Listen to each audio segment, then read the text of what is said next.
الحمد لله رب العالمين والصلاة والسلام على سيد الأنبياء والمرسلين سيدنا محمد وآله وصحبه أجمعين أما بعد.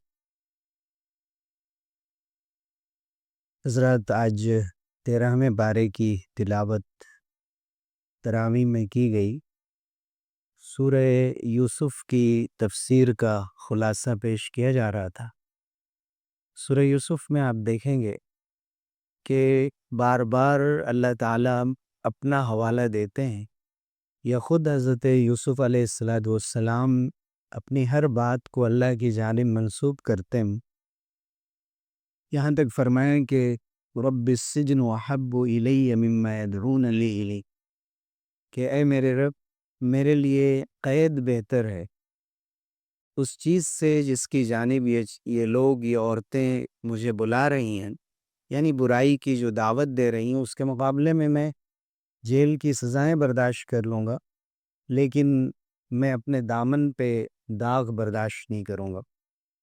پھر اسی پیرائے میں ایک جگہ پر جب انہوں نے دو لوگوں کے خواب کی تعبیر بتائی تھی، تو ان میں سے وہ شخص کہ جو نجات پا جانے والا تھا، یعنی جو اپنے آقا کو پلایا کرتا تھا، جسے ساقی کہا گیا، وقال للذی نجا منہ وادکر بعد امت انا انبئکم بتأویلہ فارسلون، یعنی وقار ان میں سے جو نجات پانے والا تھا، اس سے حضرت یوسف علیہ السلام نے کہا کہ اذکرنی عند ربک، تم اپنے مالک کے پاس، تمہیں تو سزا نہیں ہوگی، جا کر میرا ذکر کرنا. فانساہ الشیطان ذکر ربہ فلبث فی السجن بضع سنین. اب یہاں دونوں مطلب کیا گیا ہے کہ حضرت یوسف نے اس سے کہا تھا کہ جا کر اپنے مالک و بادشاہ کے سامنے میرا ذکر کرنا اور بتانا کہ میں قید میں ہوں. تو شیطان نے اس شخص کو بھلا دیا اور وہ بروقت وہ جا کر وہاں نہیں ذکر کر سکا. اور جب خواب کی تعبیر پوچھی تب اسے یاد آیا، وَذَّكَرَ بَعْدَ أُمَّةٍ، ایک مدت کے بعد اس کو یاد آیا کہ یوسف جیل میں ہے، اور وہ تو خواب کی تعبیر جانتے ہیں، اور اس بہانے بادشاہ تک حضرت یوسف کو اس نے پہنچایا. دوسرا مطلب یہ بھی کیا گیا ہے کہ حضرت یوسف علیہ السلام نے جب اس سے کہا کہ تم اپنے مالک کے پاس جا کر میرا ذکر کرنا، تو اس وقت اللہ کا ذکر کرنا رہ گیا. اس کی وجہ سے شیطان نے مالک کے سامنے اس کے تذکرے کو بھلوا دیا، اور نتیجہ یہ ہوا کہ ایک مدت تک، بضع کہتے ہیں عربی زبان میں 3 سے 9 کو، یعنی 3 سے 9 سال کے قریب تقریباً مزید ان کو جیل میں رہنا پڑا، جس میں یہ سبق ہے کہ حضرت یوسف ہر اپنے جملے میں بار بار اللہ کا ذکر کر رہے تھے، اور وہاں پر تذکرہ کرنا رہ گیا، اور وسائل اور اسباب کی طرف نگاہ چلی گئی. اس کی وجہ سے مزید جس کے رتبے ہیں سوا، اس کو سوا مشکل ہے. جس کا مرتبہ جتنا بلند ہوتا ہے، پھر اس کی آزمائش بھی اتنی سخت ہوتی ہے.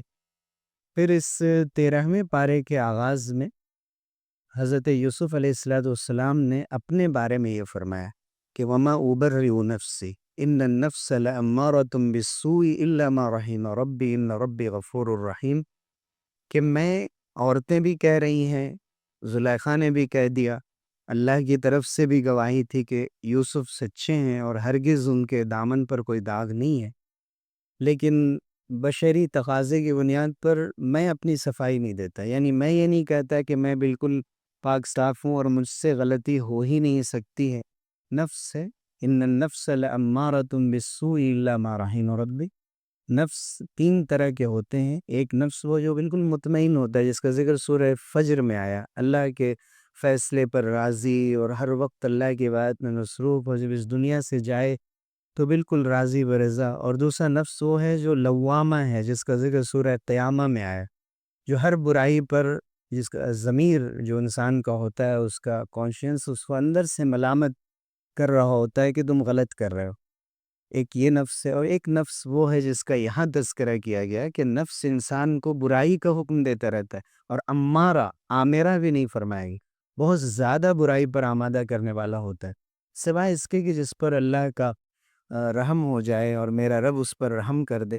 وہ یہ بھی اشارہ کر دیا کہ میرے رب نے مجھ پر رحم فرمایا تو میں بچ گیا، ورنہ میں اپنی صفائی اس طور پر نہیں دیتا کہ میں دعویٰ کرتا ہوں کہ مجھ سے ایسا نہیں ہو سکتا۔ جب حضرت یوسف اپنے بارے میں یہ کہہ رہے ہیں کہ جن کے حیا اور جن کے اخلاق اور پاک دامنی کی گواہی رب العالمین نے دی ہے، تو ہمارے آپ کے بارے میں کیا خیال ہے کہ ہمیں کتنا زیادہ اپنے نفس کے تعلق سے سوچنا چاہیے، اور کبھی بھی جو بے پردگی کی باتیں اس میں بے باکی نہیں ہونی چاہیے کہ مرد و عورت خلوت میں ملنے لگے۔ دیکھیے زلیخا کو موقع اسی لیے ملا کہ تنہائی میں حضرت یوسف ان کو مل گئے، اور اس وجہ سے برائی کی طرف نفس آمادہ ہوا۔ وہ تو ایک طرف اللہ کی جانب سے مدد آئی اور اس کی بنیاد پر برائی سے بچ گئے، ورنہ اگر نبوت سے سرفراز ہونے والے نہ ہوتے اور اللہ کی جانب سے ایسے محبوب بندے نہ ہوتے، تو ایک شاہی گھرانے میں اس طرح کا موقع مل جانا قوی گمان ہوتا ہے کہ انسان برائی میں پڑ جائے۔ تو ہمیشہ اللہ سے اپنے نفس کے بارے میں دعا مانگتے رہنا چاہیے، اور اپنے آپ کو جو اخلاقی خرابیاں ہیں ان سے بچاتے رہنا چاہیے۔ اب واقعے کا رخ دوسری طرف جا رہا ہے کہ اس نے جو بادشاہ تھا، اس نے کہا کہ یوسف کو میرے پاس بلا لو، میں اس کو اپنے خاص لوگوں میں شامل کر لوں گا، میں ان کو اپنا ایڈوائزر اور مشیر بنا لوں گا۔ حضرت یوسف آئے۔ حضرت یوسف علیہ السلام نے جب ان سے گفتگو کی اور دیکھا کہ بادشاہ ان پر کافی اعتماد کر رہا ہے، ٹرسٹ کر رہا ہے، تو اس وقت انہوں نے یہ فرمایا، حضرت یوسف علیہ السلام نے، کہ اجعلنی علی خزائن الارض۔ یہ جو قحط پھیلا ہوا ہے، ہر چیز کا شارٹیج ہے، غلہ نہیں ہے، لوگ کھانے کو ترس رہے ہیں، آپ مجھے زمین کے خزانوں کا مالک بنا دیجئے، ذمہ دار بنا دیجئے۔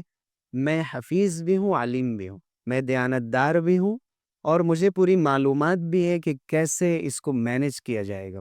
تو حضرت یوسف علیہ السلام کو گویا انہوں نے فائنانس منسٹر بنا دیا یا ریونیو منسٹر بنا دیا، اور پورا راشننگ کنٹرول ان کے ہاتھ میں دے دیا۔ حضرت یوسف علیہ السلام نے نبی ہونے کے ساتھ ساتھ یہ بھی دکھایا کہ دنیا کے کام کیسے کیے جاتے ہیں، اور اپنی مہارت کا انہوں نے ثبوت دیا۔ اس سے یہ معلوم ہوتا ہے کہ کہیں بھی اگر ہم دیکھ رہے ہوں کہ کسی ذمہ داری کے لیے کوئی لائق انسان نہ ہو، تو وہاں آگے بڑھ کر ہم کہہ سکتے ہیں کہ مجھے یہ ذمہ داری دے دی جائے، اس میں کوئی حرج نہیں۔ لیکن اگر دوسرے لائق لوگ، باصلاحیت لوگ موجود ہیں، تو اپنے لیے کسی عہدے یا منصب کا مطالبہ کرنا درست نہیں۔ پھر اللہ تعالیٰ نے ذکر فرمایا کہ حضرت یوسف کے جو بھائی تھے، جب معلوم ہوا کہ قحط ہے اور غلہ تقسیم ہو رہا ہے، تو دور دراز سے لوگ مصر آنے لگے۔ کنعان سے ان کے بھائی بھی وہاں پہنچے اپنا حصہ لینے کے لیے، جو تمام سٹیزنز اور شہریوں کے لیے اس کا اعلان کیا گیا تھا۔ حضرت یوسف علیہ السلام کے پاس جب آئے تو حضرت یوسف نے ان کو پہچان لیا، وہ لوگ حضرت یوسف کو نہیں پہچان سکے۔ حضرت یوسف نے ان سے کہا کہ جب ان کو ان کا غلہ دے دیا، اس کے بعد فرمایا کہ آپ کے جو باپ شریک بھائی ہیں، آپ کے سوتیلے بھائی، آپ ان کو بھی لے کر آئیں۔ آئندہ جب آپ نہیں دیکھ رہے ہیں کہ میں کتنا اچھا سلوک کر رہا ہوں، جب میں اتنا اچھا سلوک کر رہا ہوں تو اپنے بھائی کو بھی لے کر آئیں۔ اس کے بعد حضرت یوسف نے اپنے خادموں سے کہا کہ ایسا ہے کہ جو قیمت انہوں نے لائی ہے، وہ جو پونجی لائی ہے، اس زمانے میں ہو سکتا ہے بارٹر کا نظام ہو اور سامان کے بدلے میں سامان دیا جاتا ہو، تو جس کے پاس بھی کچھ تھا تو وہ دے کر غلہ لے رہا تھا، تو انہوں نے بھی اپنی کوئی چیز پیش کی تھی۔ حضرت یوسف نے فرمایا کہ ان کو انہی کے سامان میں خاموشی سے رکھ دو، تاکہ ان کو یاد آ جائے وہاں جانے کے بعد کہ کتنا اچھا سلوک ہمارے ساتھ بادشاہ کی جانب سے کیا گیا ہے۔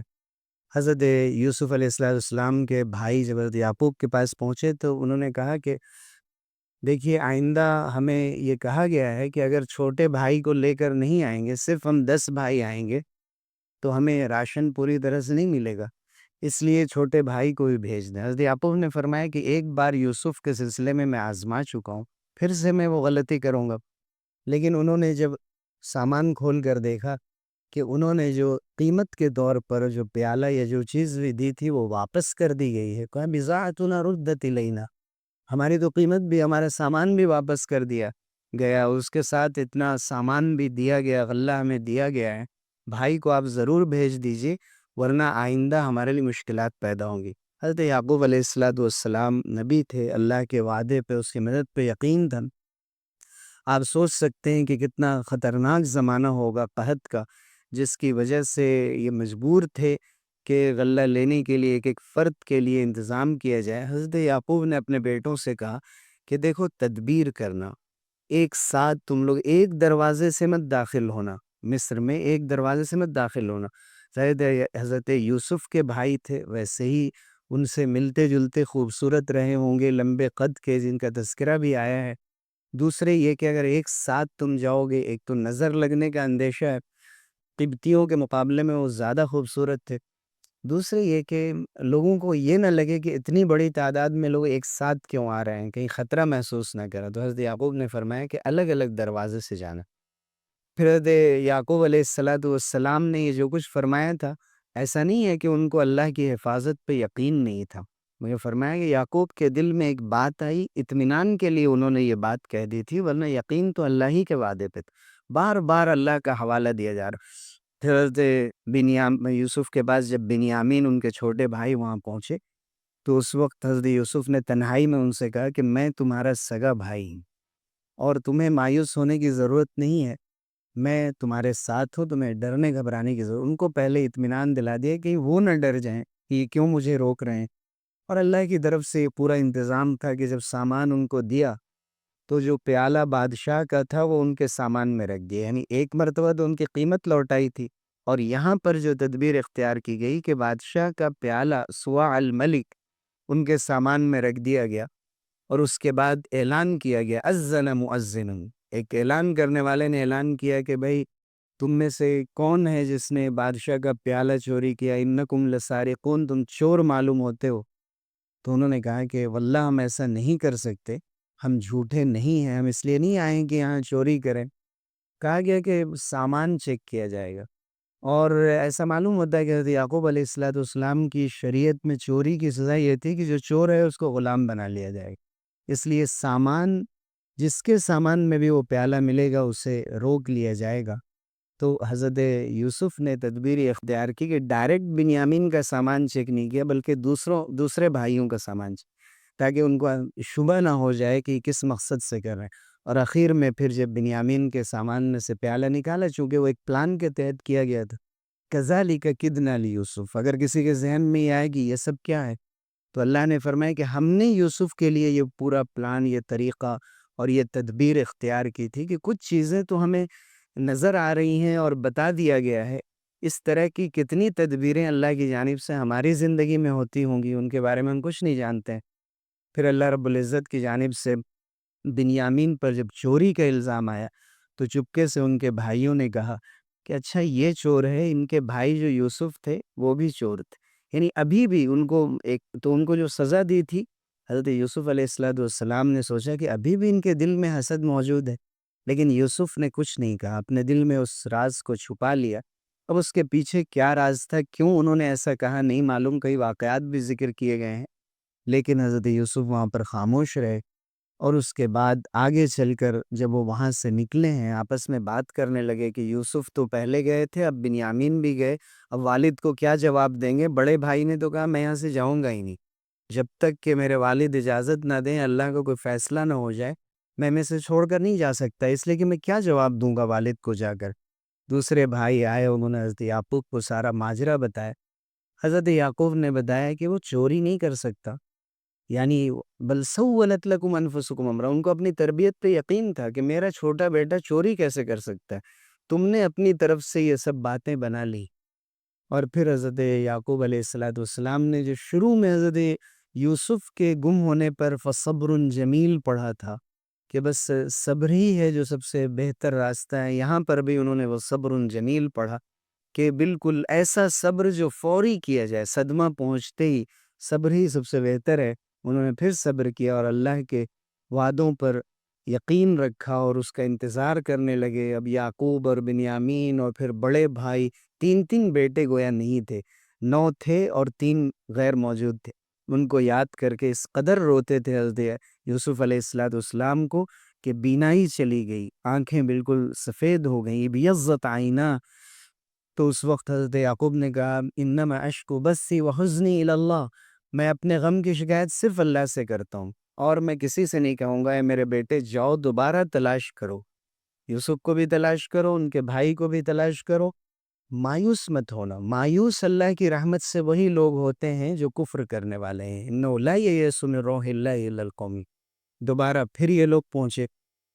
اب جا کر بڑی منت سماجت سے یوسف علیہ السلام سے کہہ رہے ہیں کہ ہم بڑی مصیبت میں، مسنا واہلنا الضر، اور اس بار تو ہم جو سامان لائے ہیں، جو قیمت لائے ہیں، وجینا ببضاعت مزجات، بہت ہی معمولی قسم کا سامان ہے، اب ہمارے پاس کچھ بچا بھی نہیں ہے. فَأَوْفِ لَنَا الْكَيْلَ وَتَصَدَّقْ عَلَيْنَا، لیکن ہمیں بھرپور آپ غلہ دیجئے اور ہمارے اوپر احسان کر دیجئے. یعنی نبی کی اولاد اس قدر مجبور بن کر وہاں آئی ہے. کہ وَتَصَدَّقْ عَلَيْنَا، صدقے کا لفظ استعمال کیا ہے. نبی کی اولاد کے لیے صدقہ حرام ہے. مفسرین کہتے ہیں صدقہ کے معنی فضل کر دیجئے، احسان کر دیجئے ہمارے اوپر. اللہ تعالیٰ احسان کرنے والوں کو پسند فرماتا ہے. اب یہاں حضرت یوسف کو موقع ملا. انہوں نے کہا کچھ یاد ہے کہ یوسف کے ساتھ اور ان کے بھائی کے ساتھ تم نے کیا کیا تھا؟ ما فعلتم بیوسف اذ انتم جاہلون. بھائی کا ذکر نہیں، یوسف کے ساتھ تم نے کیا کیا تھا؟ کنویں میں ڈالا، غلاموں کی طرح ان کو مصر کے بازار میں بیچا گیا، عورتوں کے فتنے میں وہ پڑ گئے، جیل میں رہنا پڑا. کہاں کہاں کیا کیا ان کے ساتھ ہوئے کچھ پتہ بھی ہے؟ اذ انتم جاہلون. لیکن حضرت یوسف نے شرمندہ کرنے والی کوئی بات نہیں کہی. کہا کہ اس وقت تم نادان تھے، اس وقت تم نادان تھے، جہالت میں تھے. کہا تم یوسف ہو؟ انا یوسف وہذا اخی، میں ہی یوسف ہوں اور یہ میرا بھائی بنیامین. اس کے بعد حضرت یوسف علیہ السلام نے فرمایا کہ انا یوسف وہذا اخی قد من اللہ علینا. پھر اللہ کا تذکرہ ہے، اللہ نے ہم پر احسان کیا. جو بھی صبر کرتا ہے اور سچائی کے ساتھ ہوتا ہے، تقوی اختیار کرتا ہے، تو اللہ تعالیٰ اچھے کام کرنے والوں کا اجر ضائع نہیں کرتے. کوئی چاہے کہ اس کو مٹا دے، ختم کر دے، اللہ تعالیٰ کہاں سے اٹھا کر کہاں پہنچاتا ہے. آج مصر کے سلطنت پہ اللہ نے ان کو فائز کر دیا ہے، تو ان کو یاد دلایا کہ اس کو یاد رکھنا کہ انہ من یتقی ویصبر. جو تقوی اختیار کرنے والا ہے، صبر اور انتظار کرنے والا ہے، جو مخلص انسان ہے، اللہ تعالیٰ مخلص کو کبھی ضائع نہیں کرتا. اس لیے کہا جاتا ہے کہ جو مخلص ہوتا ہے اس کی کشتی کنارے کو لگتی ہی ہے، چاہے دیر سے لگے، اسے اللہ تعالیٰ ضائع نہیں کرتا. اس کے کارناموں کو اللہ تعالیٰ ٹھکراتا نہیں، اس کے قدر فرماتا ہے. پھر حضرت یوسف علیہ السلام نے اس وقت ان سے کہا کہ ہم نے تمہیں معاف کر دیا. لا تثریب علیکم، یغفر اللہ لکم وہو ارحم الراحمین. اللہ بھی تمہیں معاف کرے، وہی ارحم الراحمین ہے. پھر جب وہاں سے قافلہ نکلا ہے، حضرت یعقوب علیہ السلام نے کہا کہ مجھے تو اپنے یوسف کی خوشبو آ رہی. انی لاجد ریح یوسف لولا ان تفندون. اگر تم یہ نہ کہو کہ آپ تو بالکل سیٹھیا گئے ہیں، بوڑھے ہو گئے ہیں، کیسی کیسی باتیں کر رہے ہیں، تو میں کہتا ہوں کہ مجھے یوسف کی خوشبو آ رہی. یہ معجزہ ہوگا اللہ کی جانب سے. پھر حضرت یوسف نے جو قمیص بھیجی تھی کہ والد نابینا ہو گئے، ان کی آنکھوں پہ ڈال دینا، بینائی واپس چلی آئے گی. تو وہی قمیص جس نے صدمہ پہنچایا تھا جب خون لگا کر لایا گیا تھا، اور آج یوسف کی ہی قمیص ہے کہ جو ایک خوشخبری لے کر آ رہی ہے. حضرت یعقوب کے آنکھوں پر جو اس کو ڈالا گیا تو بینائی واپس آ گئی. فرتد بصیرا. حضرت یعقوب نے فرمایا میں نے نہیں کہا تھا کہ میں وہ جانتا ہوں اللہ کی طرف سے جو تم نہیں جانتے ہو. کہا ابا جان ہمارے لیے ہمارے گناہوں کی معافی مانگ دیجئے، استغفار کر دیجئے. کہا کہ میں مناسب موقع پر ضرور تمہارے لیے معافی مانگوں گا. سب کو معاف کیا. اب یہ سب جب وہاں پہنچے ہیں تو حضرت یوسف علیہ السلام نے اپنے والد یعقوب کو اور اپنی والدہ، اور بعض مفسرین کہتے ہیں کہ والدہ کا انتقال ہو گیا تھا، حضرت یعقوب نے دوسری شادی کی تھی، اور یہ بھی حضرت یوسف کی خالہ تھی. بہرحال وہاں والدین کا ذکر آیا، وہ لفظ استعمال ہوا. ان کو اونچائی پہ جو تخت سلطنت تھا اس پر عزت کے ساتھ بٹھایا. وَرَفَعَ أَبَوَيْهِ عَلَى الْعَرْشِ وَخَرُّوا لَهُ سُجَّدًا. اور سب کے سب سجدے میں گر پڑے. پچھلی شریعت میں یہ جائز تھا کہ تعظیم کے طور پہ جیسے ہم کسی کے لیے بہت احترام کے ساتھ ملتے ہیں، ویسے تعظیم کے لیے، ریسپیکٹ میں اس کے لیے سجدہ کرنا جائز تھا. وہ سب کے سب سجدے میں گر پڑے. وہ خواب سچ ہوا. قد جعلها ربی حقا، جو انہوں نے دیکھا تھا کہ 11 ستارے ہیں اور چاند اور سورج سب مجھے سجدہ کر رہے ہیں، ہو بہو اسی طرح وہ خواب پورا ہوا. اور پھر اس وقت حضرت یوسف علیہ السلام نے پھر اللہ کو یاد کیا. رب قد آتیتنی من الملک وعلمتنی من تعویل الاحادیث فاطر السماوات والارض انت ولی فی الدنیا والآخرہ توفنی مسلما والحقنی بالصالحین. اے ہمارے رب، آپ نے مجھے حکومت بھی عطا کی، مجھے خواب کی تعبیر بھی سکھائی، آپ آسمان و زمین کے خالق ہیں، مجھے اسلام کی حالت میں وفات دیجیے گا اور مجھے نیک لوگوں میں شمار کر لیجیے اور ان میں شامل کر دیجیے۔ اس کے بعد اللہ کی جانب سے یہ فرمایا گیا کہ یہ سب غیب کی بات ہے۔ یہودیوں کے کہنے پر مکے کے لوگوں نے حضور صلی اللہ علیہ وسلم سے سوال کیا تھا، یوسف کا قصہ، سوچا تھا کہ یوسف کے بارے میں یہ کیا جانتے ہوں گے۔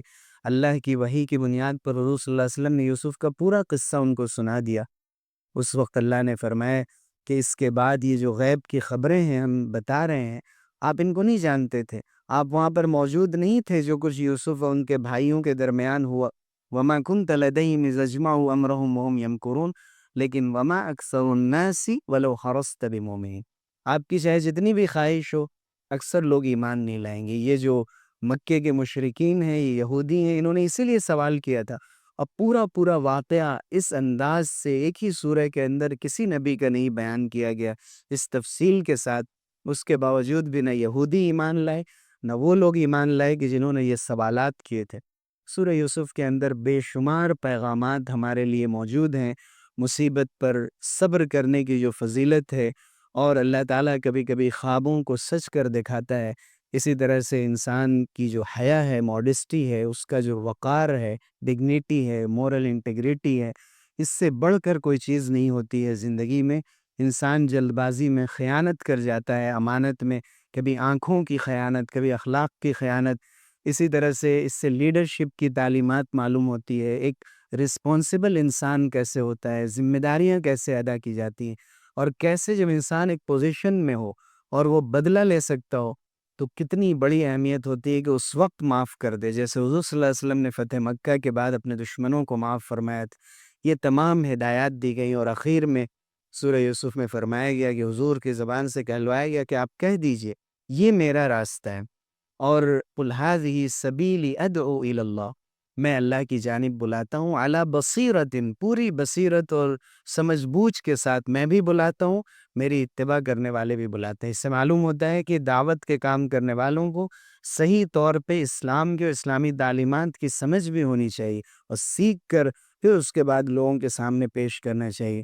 لَقَدْ كَانَ فِي قَصَصِهِمْ عِبْرَةٌ لِأُولِي الْأَلْبَابِ، ان کے قصوں میں عقل والوں کے لیے عبرت کی بہت سی باتیں، یہ صرف واقعہ نہیں، ما کان حدیثا یفترا، یہ کوئی گڑھی ہوئی بات نہیں ہے، ولیکن تصدیق الذی بین یدیہ وتفصیل کل شیء وہدی ورحمۃ لقوم یؤمنون، بلکہ یہ جو گزری ہوئی باتیں ہیں، جو سابقہ آسمانی کتابوں میں جو چیزیں ان کی تصدیق کرنے والی کتاب میں، وہ ہر چیز کی تفصیل اس کے اندر بیان کی گئی، اور یہ ہدایت بھی